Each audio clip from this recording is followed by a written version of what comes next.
Alors, nous revoici sur mon écran, comme je vous disais tantôt. Hello, hello les amis, j'espère que vous allez bien. Je suis très content de vous parler encore ce jour, cet après-midi, ou bien ce matin, ou bien ce soir, dépendamment d'où vous êtes. Alors, j'espère que, comme je l'ai dit, vous allez bien. Moi, je vais très bien. Et je viens là avec des informations intéressantes. Et là, on part du côté des bourses. Plusieurs personnes m'ont écrit, m'ont demandé est-ce que j'avais des informations sur les bourses d'études, Destination Canada. Alors, j'ai des informations. Bon, qui dit bourse d'études dit quelqu'un qui est soit en train de faire la recherche ou bien qui est étudiant, tout ça. Donc, ça ne concerne pas vraiment ceux voilà, qui veulent venir travailler. Non, non, non. C'est vraiment pour venir étudier, pour venir prendre une bourse, étudier, remplir sa mission, faire ses recherches, faire ce qu'il a à faire. Et puis, bon, selon le contrat voilà, du boursier avec l'établissement, vous resterez faire des stages ou bien vous retournerez chez vous. Tout dépend. Mais il y a des informations très très fiables que je suis sur le point de vous livrer. Donc abonnez-vous, abonnez-vous, abonnez-vous, abonnez-vous. Laissez j'aime et puis activez la cloche de notification. Partagez aussi pour des personnes qui peuvent être intéressées voilà, par des bourses. Si vous avez un frère qui est un crack, quelqu'un qui rêve de venir faire ses études ou bien qui rêve de venir faire continuer la recherche voilà, dans son domaine. Voilà. Il y a plusieurs bourses qui sont offertes et donc je vais vous en parler dans un instant. On va passer du côté de mon ordinateur. Alors cette vidéo, elle va être scindée en deux. Il y aura une vidéo qui va suivre après où je vais parler un peu des arnaques parce que sachez-le, le Québec, pardon, le Canada tout entier a décidé de recruter vraiment plus de 1 200 000 personnes, pardon, 1 200 000 personnes euh, ici sur 3 ans. Donc environ 400 000 cette année, 400 000 l'année qui suit, 400 000 en 2024. Voilà, ça va faire plus d'1 million 2 000 personnes. Qu'est-ce que je raconte? 1 200 000 personnes qui vont immigrer, qui vont accepter sur le territoire. Donc, il y aura beaucoup, beaucoup, beaucoup aussi d'arnaques qui vont se développer parce que ça sera la fièvre, disons. Tout le monde va chercher à avoir des opportunités. Et là, les arnaqueurs ne vont pas manquer l'opportunité aussi de faire, voilà, de déployer leur carte, de montrer leur carte aussi. Et ils vont avoir beaucoup, beaucoup de pigeons. Donc, je vous ferai une vidéo où je vais vous donner quand même quelques astuces pour pouvoir facilement reconnaître une arnaque. Voilà, pour pouvoir facilement reconnaître une arnaque. Il y a des choses que le gouvernement ne fera jamais. Voilà, et je vais vous livrer ces infos-là afin que vous puissiez facilement reconnaître les arnaques. Mais pour l'instant, on va passer du côté de mon ordinateur et je vais vous montrer de quoi il s'agit concernant les bourses. Allez, n'hésitez pas, partagez encore à quelqu'un que ça peut intéresser. Abonnez-vous surtout et puis laissez un j'aime s'il vous plaît pour que la vidéo soit recommandée au maximum. Merci beaucoup et à tout à l'heure sur mon écran. Ne vous inquiétez pas, tous les liens seront dans la description. Alors, on va lire un peu, on va voir un peu ensemble, c'est ouvert à qui, c'est pour qui, voilà. D'abord, je vous informe que c'est cette plateforme-là, EduCanada. Vous pouvez voir un peu, avoir un peu plus d'informations sur le Canada. C'est une plateforme fiable. Vous pouvez voir un peu, voilà, vivre, travailler, planifier vos études, programmer cours, voilà, pour avoir vraiment plus de réponses sur les différentes questions que vous pouvez vous poser. Combien ça coûte de venir étudier au Canada en moyenne, qu'est-ce qu'il faut mettre de côté, tout ça. Vous pouvez avoir ces informations sur ce site-là. Mais là, on va s'intéresser aux bourses. Alors, ici, on voit que la date limite, c'est le 22 mars, donc dans un mois. OK? Mais, à noter, on dit seuls les établissements canadiens peuvent soumettre des demandes au nom des candidats. Ils peuvent choisir de fixer leur propre date limite interne de présentation des pièces justificatives. Donc, ici, le 22 mars, c'est vraiment officiellement, mais euh, chaque école en question peut fixer sa propre date, comme date limite. Voilà, donc pour ça, vraiment, ne vous inquiétez pas. Ok, c'est bon. Donc, on va voir ensemble. On va voir les lignes directrices. Voilà. Il y a plusieurs bourses, hein, je tiens à le préciser, il y a plusieurs bourses. Je vais vous montrer tout à l'heure comment est-ce qu'on fait pour voir. Mais déjà, pour les autres bourses, ce sont des bourses vraiment spécifiques, des organismes privés, voilà, spécifiques. Mais là, ce sont des bourses du Canada même. Ok.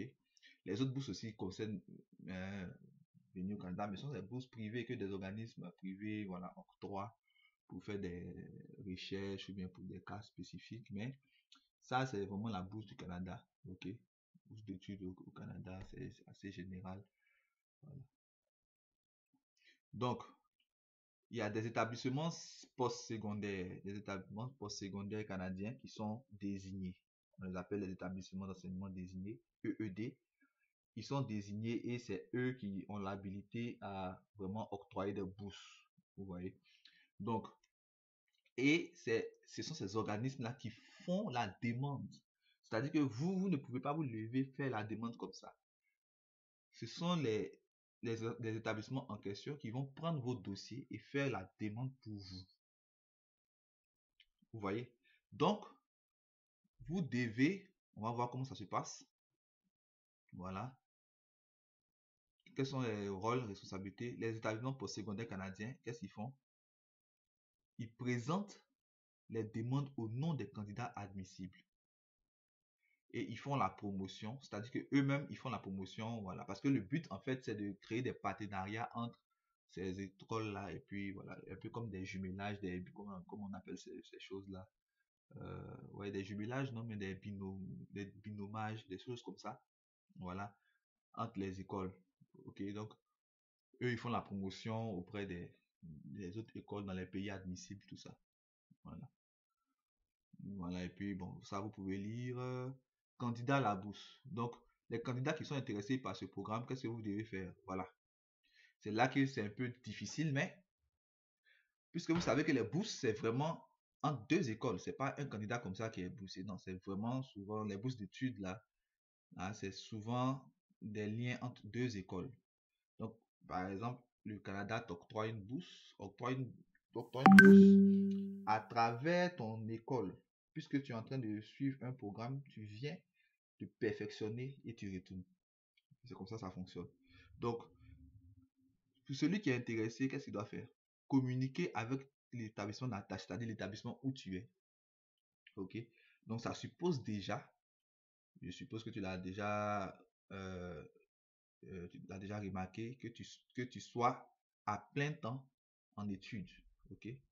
Donc, ça, tu dois communiquer avec ton établissement d'attache pour faire connaître ton intérêt. Ok? Donc, si tu es intéressé par une bourse, tu es, disons, à l'université de Cocody, à tel département, à l'université, c'est quoi, Abidjan, là, voilà. Félix Houphouët-Boigny, tu es intéressé par telle filière, et par exemple, à telle bourse, tu contactes des administrateurs, voilà, de l'école où tu es, pour leur faire connaître ton intérêt pour cette bourse. Voilà. Eux, ils vont se charger de voir est-ce qu'il y a déjà un accord de collaboration entre eux, entre l'établissement en question et voilà, l'établissement canadien. Et donc, ils doivent rentrer en contact avec ces établissements-là et ils vont les établissements désignés, voilà, pour pouvoir discuter et puis voir comment est-ce que on peut faire les échanges. Et donc, voici votre rôle ici, le rôle des établissements dans lesquels vous êtes.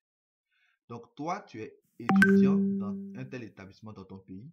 Voilà, quand tu vas aller les contacter pour leur dire que tu es intéressé par une telle bourse, un tel programme de bourse au Canada, voilà leur rôle. Eux doivent maintenant entrer en contact avec les partenaires, les établissements partenaires au Canada pour explorer, voilà, afin de voir, puis confirmer est-ce qu'il y a possibilité de faire des accords, tout ça. Et puis voilà, promouvoir par l'entremise de leurs bureaux internationaux, identifier les candidats. Donc, c'est-à-dire, toi, ils vont identifier toi et puis peut-être d'autres candidats qui sont peut-être voilà, pertinents, puisque c'est une histoire de signer des partenariats entre les deux établissements. Et ce sont eux qui vont transmettre les documents à l'appui des candidats. Donc, tous les documents requis pour toi, pour vous, c'est votre établissement qui est ici, qui va transmettre ça à l'établissement où vous allez éventuellement fréquenter si vous êtes retenu. Et l'établissement maintenant va se charger d'étudier d'introduire votre demande de bourse. Voilà. Donc, c'est comme ça que ça fonctionne. Et vous, voici vos engagements. Vous avez certains engagements ici, donc je ne vais pas tout les lire, je vais pas tout lire, mais vous avez les engagements qui sont là. Donc, vous pouvez vérifier, checker après. Valeur et durée. Voilà. 10 200 $ canadiens pour ceux qui collège premier cycle, cycle supérieur, et puis 12 700 pour cycle supérieur, maîtrise, doctorat pour la recherche. C'est un truc de 5 à 6 mois. C'est bon? Voilà. Donc, on continue. Vous pouvez lire après. Hein. Je vais vous laisser tous les liens. Voici les pays qui sont admissibles. Donc, par exemple, pour vous qui êtes en Afrique, Burkina, Côte d'Ivoire, voilà, ça ce sont mes audiences. Hein. La Côte d'Ivoire, je suis ivoirien. Et voilà. Tous ceux-là, vous tous ceux qui sont dans ces pays, ils sont admissibles pour ces bourses-là. Ok? Voilà. Donc, admissibilité de l'établissement postsecondaire canadien. Donc, l'établissement dans lequel vous voulez aller doit être un établissement d'enseignement désigné. Donc là, vous pouvez cliquer pour voir c'est quoi un établissement d'enseignement désigné. Et éventuellement, vous aurez une liste. Okay. Une liste par province. Ok. Donc, vous pouvez checker ici. Vous choisissez la liste. Si par exemple, on veut choisir le Québec, vous avez ici la liste de tous les établissements qui sont désignés, voilà, qui font partie des EED, donc qui sont à mesure de vous octroyer une bourse dans ce programme-là. C'est bon. Donc, on passe à critères de sélection. Voilà, les demandes complètes qui satisfont. Voilà, tout ça vous lisez, hein, c'est des choses qu'on a déjà vues. La candidature. Donc, voilà comment ça se passe. Les établissements, comme je vous l'ai dit, ce sont les établissements canadiens qui vont faire toute la démarche pour vous. Donc, ça suppose qu'en amont, vous avez déjà transmis tout ce qu'il faut, ce qu'ils appellent documents à l'appui. Donc, ce sont ces documents-là que vous devez vous assurer d'avoir. Une copie du passeport, blablabla. Donc, vous pouvez lire ici et voir ce qu'il y a lieu de faire. Mais le plus important, la chose qu'il faut déjà retenir, c'est que c'est vous qui devez entrer en contact avec votre établissement d'attache, là où vous êtes. Et l'établissement d'attache, vous manifestez votre intérêt et cet établissement-là va aller vers un des établissements désignés pour pouvoir voir l'existence d'un partenariat. Et puis bon, ils vont s'entendre, ils vont discuter, ils vont leur soumettre voilà, les potentiels candidats et vous allez commencer les démarches ensemble. Donc c'est vraiment un truc de concertation. Voilà. Donc vous devez ouvrir une session, créer un compte. Voilà, si vous n'avez pas de session déjà sur Educanada, vous pouvez créer un compte. Voilà, c'est très important. Voilà ce que je voulais vous montrer. Maintenant, je vais vous montrer autre chose. Ici, vous voyez pour les noms canadiens, on va cliquer sur étudiants et chercheurs postdoctoraux. Donc, vous pouvez choisir votre pays ici. Donc, moi, je vais choisir Côte d'Ivoire parce que c'est de là-bas que je suis originaire. Cherche. Et là, vous avez la liste de toutes les bourses à destination du Canada. Mais voici le premier lien, c'est ce que nous avons vu tout à l'heure, qui sont adressés à beaucoup de pays, y compris la Côte d'Ivoire. Mais les autres, c'est un peu sélectif. Il y a certains qui ne sont pas vraiment pour la Côte d'Ivoire, qui sont pour d'autres pays. Il y a des bourses vraiment d'excellence, financées par certains instituts de recherche, des fondations et autres. Ok. Il y a le programme canadien de bourse pour la francophonie, Affaires mondiales Canada, ce sont les mêmes qui financent ça aussi, donc vous pouvez checker si vous êtes éligible. Voilà, donc je vous laisse faire vraiment ces recherches, mais c'est ce que je voulais déjà vous montrer. Donc, faites vos recherches, voyez ce qui est bon pour vous, si vous pensez que vous avez vraiment les prérequis pour pouvoir venir, pour pouvoir faire postuler, faites-le, n'hésitez pas. Voilà, n'hésitez pas. Ça va demander vraiment beaucoup de courage. Vous allez devoir discuter avec votre établissement, tout ça.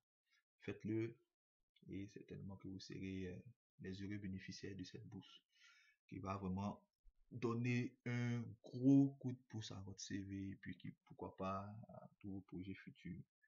Voilà, donc les critères de sélection, comme vous l'avez vu, hein, voilà sur quoi ils vont se baser.